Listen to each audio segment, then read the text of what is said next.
ಇಂದ ಇರ್ಬೋದು, ಆರ್ನಾ ಇಂದ ಇರ್ಬೋದು, ಪಿನಾಕಪಾಣಿ ಸರ್, ಮಧ್ಯದಲ್ಲಿ ಪ್ರಸನ್ನ ಅವರು, ಪದ್ಮಜ ಅವರು, ಅದಕ್ಕಿಂತ ಹಿರಿಯರು ಬಂದು ಪಾರ್ವತಮ್ಮ ಅವರು. ಅದ್ರ ಮಧ್ಯದಲ್ಲಿ ರಿಸರ್ಚ್ ಸ್ಕಾಲರ್ ಇರ್ಬೋದು, ಇವ್ರು ಹಾಡಿದವ್ರು ಇರ್ಬೋದು, ಇದನ್ನ ಎಲ್ಲ ಒಟ್ಟುಗೂಡ್ಕೊಂಡು ಕೆಲಸ ಮಾಡೋರು ಇರ್ಬೋದು. ಇದು ಒಂದು ಪ್ರತಿಯೊಂದು ಹಂತದಲ್ಲೂ ಕಲಿಬೇಕಾದಂತ ವಿಷಯ. ನನಗರ್ಥ ಆಗಿರೋದು ಸಂಶೋಧನೆ ಅಂದ್ರೆ ಒಂದು ಶಿಸ್ತಿನಿಂದ ಒಂದು ವಿಷಯನ ಅರ್ಥಕೊಳ್ಳುವಂಥದ್ದು. ಆ ನಿಟ್ಟಿನಲ್ಲಿ ನನಗೆ ಅರ್ಥ ಆಗಿದ್ದು ಈಗಿನ ನಮ್ಮ ಯಂಗರ್ ಜನರೇಷನ್ ನೃತ್ಯನ ನೋಡುವಂತಹ ರೀತಿನೇ ಬೇರೆ ಆಗಿದೆ. ನಮ್ಮ ಅದು ಎಸ್ಪೆಷಲಿ ಭರತನಾಟ್ಯ ಅಂದ ತಕ್ಷಣ ಅದನ್ನ ಭರತನಾಟ್ಯಂ ಅಂತ ಮಾಡಿ ಅದು ತಮಿಳ್ನಾಡುಗೆ ಸೇರ್ಪಡೆ ಆಗಿರುವಂತದ್ದು. ತಮಿಳ್ನಾಡಿನಲ್ಲಿ ಭರತನಾಟ್ಯ ಕಲ್ತ್ರೆ ಅದು ಗ್ರೇಟ್ ಅಂತ. ಸೊ ಆ ನಿಟ್ಟಿನಲ್ಲಿ ನನ್ನ ರಿಸರ್ಚ್ ಜರ್ನಿ ಶುರುವಾಯಿತು. ಅದಕ್ಕೆ ಹೆಂಗೆ ವಚನ ಸಾಹಿತ್ಯಕ್ಕೆ ನಮ್ಮ ಕರ್ನಾಟಕದ ಕೊಡುಗೆ ಇದೆಯೋ, ಭರತನಾಟ್ಯದ ಕೊಡುಗೆಗೆ ನಮ್ಮ ಕರ್ನಾಟಕ ಮೊದಲನೇ.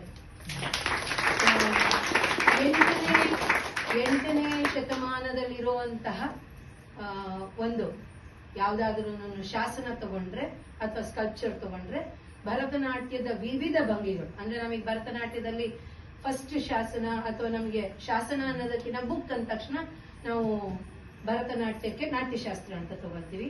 ಆ ನಾಟ್ಯಶಾಸ್ತ್ರದ ಆಧಾರವಾಗಿ ನಮ್ಮ ಕರ್ನಾಟಕದಲ್ಲಿ ಮೊದಲನೆಯ ಎಲ್ಲ ಸ್ಕಲ್ಪ್ಚರ್ಸ್ ಸಿಗುವಂಥದ್ದು ಕರ್ನಾಟಕ. ಸೊ ಅದು ನನ್ನ ಒಂದು ಜರ್ನಿನಲ್ಲಿ ಅರ್ಥ ಮಾಡ್ಕೊಂಡಿದ್ದಂಥದ್ದು. ನಾವು ಕಬ್ಬನ್ಪೇಟೆಯವರಾಗಿದ್ದರಿಂದ ನಮ್ಮ ಬೆಂಗಳೂರಿನಲ್ಲಿ ಆಗ್ತಾ ಇರುವಂತಹ ಬೆಳವಣಿಗೆನ ನನಗೆ ನೋಡ್ಬೇಕು ಅನ್ನೋಂತ ಇಚ್ಛೆ ಇತ್ತು. ಅದರಿಂದ ನನ್ನ ಪ್ರಯತ್ನ ಶುರುವಾಯಿತು. ನನಗೆ ಫಸ್ಟ್ ಸಿಕ್ಕಿದ್ದು ಎಷ್ಟೋ ಶಾಸನಗಳು. ಅದರಲ್ಲಿ 8ನೇ ಶತಮಾನದ, ಅದಕ್ಕಿಂತ ಮುಂಚೆ 500 BC ಯಲ್ಲಿ ನಮ್ಮ 500 BC ನಲ್ಲಿ ನಮ್ಮ ಬೆಂಗಳೂರಿನಲ್ಲಿ ಇವಾಗ ನಾವು ಸಜ್ಜಾಪುರ ರೋಡ್ ಅಂತ ಏನಂತೀವೋ, ಆ ಸಜ್ಜಾಪುರ ರೋಡ್ ಅಲ್ಲಿ ಒಂದು ದೊಡ್ಡ ಕಣ್ಣಳ್ಳಿ ಅಂತ ಒಂದಿದೆ.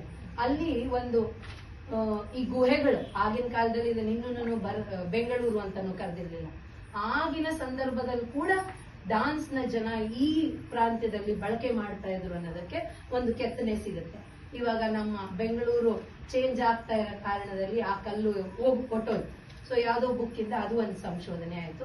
ಅದನ್ನ ಬಿಟ್ಟು 8ನೇ ಶತಮಾನದಲ್ಲಿ ಅವಾಗ ಇನ್ನೂ ಜೈನ್ ಸಂಪ್ರದಾಯ ಜಾಸ್ತಿ ಇತ್ತು ಅನ್ನೋ ಟೈಮಲ್ಲಿ ಇಲ್ಲಿ ಜಿನಾಲಯಗಳಲ್ಲೂ ಭರತನಾಟ್ಯ ಇತ್ತು. ಅಂದ್ರೆ ಇವಾಗ ಹೆಂಗೆ ನಾವು ನಮ್ಮ ಉಡುಗೆ ತೊಡುಗೆ ತಿನ್ನೋದು ಅದೆಲ್ಲ ಚೇಂಜ್ ಆಗ್ತಾ ಬಂದಿದ್ಯೋ, ಭರತನಾಟ್ಯ ಅಂತ ಹೆಸರಿರ್ಲಿಲ್ಲ, ನೃತ್ಯ ಅನ್ನೋದು ಇತ್ತು ಈ ಪ್ರಾಂತ್ಯದಲ್ಲಿ ಅನ್ನೋದನ್ನ ನಾನು ತಿಳ್ಕೊಂಡು ನನ್ನ ಸಂಶೋಧನೆ ಪ್ರಬಂಧದಲ್ಲಿ ಅದನ್ನ ಬರೆದಿದ್ದೀನಿ. 500 BC ಇಂದ ಹಿಡಿದು 8th ಸೆಂಚುರಿನಲ್ಲೂ ಇತ್ತು ಅನ್ನೋದು, ಮತ್ತೆ ಮುಂದಕ್ಕೆ 16ನೇ ಸೆಂಚುರಿನಲ್ಲೂ ಎಷ್ಟೋ ಶಾಸನಗಳು ಅದ್ರ ಬಗ್ಗೆ ಹೇಳುತ್ತೆ ಅನ್ನೋದನ್ನ ತಿಳ್ಕೊಂಡೆ.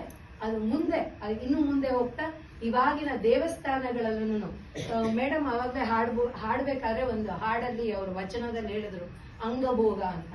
ಇದು ಅಂಗಭೋಗ ಅನ್ನೋದು ನಮ್ಮ ನೃತ್ಯದಲ್ಲಿ ಒಂದು ಸೇವೆ ಆಗಿತ್ತು. ದೇವಭೋಗ ಅನ್ನೋದು ಫಸ್ಟ್ ವರ್ಡ್, ಅದಾದ್ಮೇಲೆ ಶಾಸನಗಳಲ್ಲಿ ಅಂಗಭೋಗ ಬರುತ್ತೆ, ನೆಕ್ಸ್ಟ್ ಬರೋದು ರಂಗಭೋಗ. ಇವೆಲ್ಲಾನು ಶಾಸನಗಳು ಬೆಂಗಳೂರಲ್ಲಿ ಇದೆ. ನನ್ನ ನೃತ್ಯದ ಸಹಪಾಠಿಗಳಿಗಿರ್ಬೋದು ಅಥವಾ ನಮ್ಮ ನೃತ್ಯದ ಮಕ್ಕಳಿಗಿರ್ಬೋದು ಇದ್ರದ್ದು ಅರಿವು ಇವಾಗೂ ಇಲ್ಲ. ನನ್ನ ಸಂಶೋಧನೆಯಿಂದ ಬೆಂಗಳೂರಲ್ಲಿ ಇದೆಲ್ಲ ಜರ್ನಿ ನಡೆದಿದೆ ಅನ್ನೋದು ನಾನು ತಿಳ್ಕೊಂಡೆ. ನಾನು ನನ್ನ ಪ್ರಬಂಧದಲ್ಲಿ ಬರೆದಿದ್ದೀನಿ. ಇನ್ನು ಮುಂದಕ್ಕೆ ನಮ್ಮ ಬೆಂಗಳೂರು ಕೂಡ ಹೆಂಗೆ ತಮಿಳುನಾಡುಗಿನ್ನ ಇನ್ನೂ ಅದ್ಭುತವಾಗಿ ಬೆಂಗಳೂರು ಡಾನ್ಸ್ ಅಲ್ಲಿ ಇತ್ತು ಅನ್ನೋದನ್ನ ಇದರಿಂದ ತೋರಿಸ್ಕೊಡ್ತಾ ಇದ್ದೀನಿ. ಅದ್ರ ಜೊತೆಗೆ ನಮ್ಮ ಕೆಂಪೇಗೌಡರು ಕೂಡ ಈ ನಮ್ಮ ಪ್ರಾಂತ್ಯದಲ್ಲಿ ಗಂಗಾಗೌರಿ ವಿಲಾಸ ಅಂತ ಬರೆದಿದ್ದಾರೆ. ಅದನ್ನು ನಾವು ಡಾನ್ಸ್ಗೆ ಅಳವಡಿಸ್ಕೋಬಹುದು. ಅದನ್ನ ಮುಂದಕ್ಕೆ ಹೋಗ್ತಾ ಇಲ್ಲಿನ ಅಂದ್ರೆ ನೃತ್ಯನ ನಾವು ಇವಾಗ ಏನ್ ಡಾನ್ಸರ್ಸ್ ಅಂತ ಕರಿತೀವೋ ಅಥವಾ ಆರ್ಟಿಸ್ಟ್ ಅಂತ ಕರಿತೀವೋ, ಅದನ್ನ ಮುಂಚೆ ನೃತ್ಯನ ಮಾಡೋರ್ನ ನಟುವನಾರ್ ಅಂತ ಕರೆಯೋರು, ನಟುವ ಗಿತ್ತಿ ಅಂತ ಕರೆಯೋರು. ಎಷ್ಟೋ ವಚನಗಳಲ್ಲೂ ಅದು ನಟುವ ಅನ್ನೋ ಪದಗಳು ಬಂದಿದೆ ಅಂತ. ನಟುವರ, ನಟುವ, ನಟುವಾಂಗ ಈ ವರ್ಡ್ಸ್ ಎಲ್ಲಾನು ಅಲ್ಲಿಂದನೇ ಬಂದಿರುವಂತದ್ದು ಇದೆ. ನಮ್ಮ ಬೆಂಗಳೂರು ಪ್ರಾಂತ್ಯದಲ್ಲಿ ದೇವದಾಸಿಯಾಗಿದ್ದಂತಹ ವೆಂಕಟ ಸುಂದರ ಸಾನಿ ಅವರು ಒಂದು ಲಕ್ಷಣ ಗ್ರಂಥ, ಅಂದ್ರೆ ಗ್ರಂಥ ಅಂತ ಅಂದ್ರೆ ನಮಗೆ ಗೊತ್ತು ಎಷ್ಟೋ ವಿಷಯಗಳನ್ನ ಸೇರ್ಕೊಂಡು ಬರ್ದಿರ್ತಾರೆ ಅಂತ. ಆ ಗ್ರಂಥದಲ್ಲೂ ನೃತ್ಯದ ಬಗ್ಗೆ ಪ್ರಸ್ತಾಪನೆ ಇದೆ. ಈ ಎಲ್ಲಾ ವಿಷಯಗಳನ್ನ ಆಮೇಲೆ ಈಗಿನ ಮಕ್ಕಳಿಗೆ ನನ್ನ ಹಿಂದಿನ ಗುರುಗಳಿರ್ಬೋದು ಅಥವಾ ಅವ್ರ ಹಿಂದಿನ ಗುರುಗಳು ಈ ಪ್ರಾಂತ್ಯದಲ್ಲಿ ಯಾರಿದ್ರು ಅನ್ನೋಂತ ಅರಿವು ಕಡಿಮೆ ಆಗಬಹುದು ಅಂತ ಹೇಳಿ ಆ ನಿಟ್ಟಿನೂ ನಾನು ನನ್ನ ಪ್ರಬಂಧದಲ್ಲಿ ಬರ್ದಿದ್ದೀನಿ.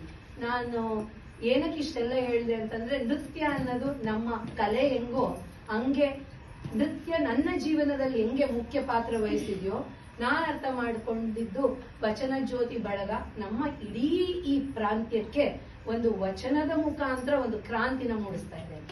ಯಾಕೆ ಅಂತ ಅಂದ್ರೆ, ನಾನೇ ಪ್ರತಿಯೊಬ್ಬರನ್ನ ನೋಡ್ಕೊಂಡು ಬಂದಿದ್ದೀನಿ. ಇವಾಗ ನಮ್ಮ ಅತ್ತೆ ಇರ್ಬೋದು ಅಥವಾ ಪ್ರತಿಯೊಬ್ರು ನಮ್ಮ ಮಧು ಅವ್ರು ಇರ್ಬೋದು ಅಥವಾ ನಮ್ಮ ಪುಟಾಣಿ ದಿಶಾ, ಆರ್ನ, ನಮ್ಮ ಪ್ರದ್ಯುತ್, ಇವರೆಲ್ಲರೂ ಒಂದು ಸ್ಫೂರ್ತಿ.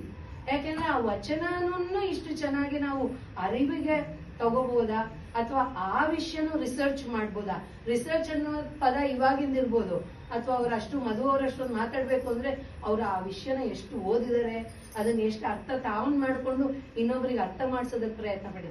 ಇದೇನೇನೆ ರಿಸರ್ಚ್ ಅಷ್ಟೇನೆ. ಧನ್ಯವಾದಗಳು. ನನಗೆ ನೀವು ಕರ್ಸಿದ್ರಿ. ಪಿನಾಕಪಾಣಿ ಸರ್ ಈ ಕೆಲಸನ ಮಾಡ್ತಾ ಇದ್ದಾರೆ, ಅದನ್ನ ಮುಂದುವರಿಸ್ಕೊಳ್ಳೋದು ಹೋಗೋದಕ್ಕೆ ನನ್ ಕಣ್ಮುಂದೆ ಯಾವಾಗ್ಲೂ ಕಾಣೋದು